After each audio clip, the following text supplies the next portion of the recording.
If you want an example of why we are asking you to contribute to this station, listen to this show, because you aren't going to hear any of the criticism of the speech from the throne from CTV or CBC, because they're all going to say it's great stuff because the government is paying them.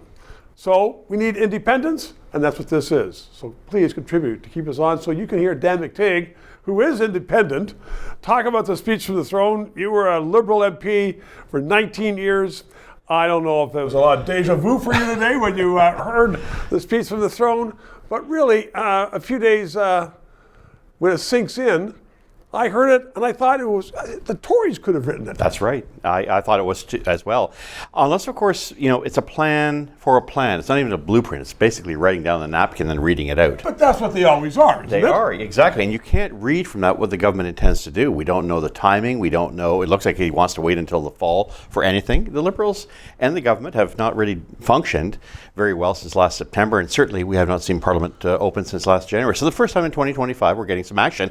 I'm not sure what it means, though, and I don't think anybody does. We haven't had Parliament since last September because Trudeau didn't want to give up the papers that the Speaker told him to give up to Parliament. So, I mean, it was his own doing that we didn't have Parliament and then he prorogued it, of course. But, really, all of those items, whether it be on guns or whether it be on carjackings or home invasions, the government, somebody in this new government has an ear for what Canadians are doing. Trudeau's in the audience, but he could not have liked anything because they were undoing his silliness of the last 10 years. Well, we saw that with the shoes today now. Of course, going back to the old times.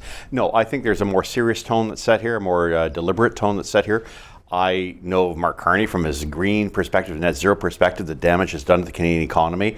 Perhaps he's walked away from that. I don't know, but I think he has to have because he has to. Yeah, well, he has to reconcile. From his book. Yeah, I mean, he had a different whole idea of gas and oil, and then when he lost all his bankers, and they said, you know what, this is baloney, and we're abandoning you with your outfit. I think he's really changed his mind because he also knows what Canadians want, and his minister is out there. Hodgson is out there giving speeches in the West saying, we are going to be exporting LNG. Yeah, well, LNG is one thing, and that we're getting on with that when we're 18, 20 years late on that front.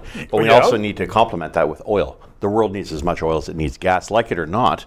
We use it, it's ubiquitous, it's used everywhere. 12 countries have come to us saying, we don't just want your natural gas and LNG, we want your oil. Because we don't want to get it from Saudi Arabia, we don't want to get it from Venezuela, we can't get it from Venezuela, we don't want to get it from Russia. Can you provide us that? And we said, there's no business case. I want to hear Mark Carney, the man who said in his book Values that capitalism is rotten to a core, demonstrate to me that he's prepared to make a 180-degree turn. Now maybe, having been a lifelong liberal and an old-fashioned liberal like me, maybe he is being a true liberal and saying, okay, you know what? I know which way the wind is going. Pragmatic. And I'm changing my mind. Yeah. Well, that would be a good thing. Exactly. Trudeau, senior, pragmatism is changes with changing times. And that's exactly where I think he's going. If he does proceed with making these monumental changes that signal a complete change from the Trudeau era, then I think he's on the right track. The fact is that it looks a whole lot more like the Conservative platform. Politics, I love it. Dan, thank you very much. 3 minutes. To those of you who have subscribed and donated, a heartfelt thank you. You're keeping us on the air. If you're watching and you haven't, please try to do so, because 4 years ago we started this show because there needed to be independent analysis. Now more than ever, with the Online Harms Act, once that gets into law, it's been passed once by the House, there are going to be hundreds of bureaucrats censoring the news in Canada, censoring this show. We need to keep it on the air. Thanks for your support.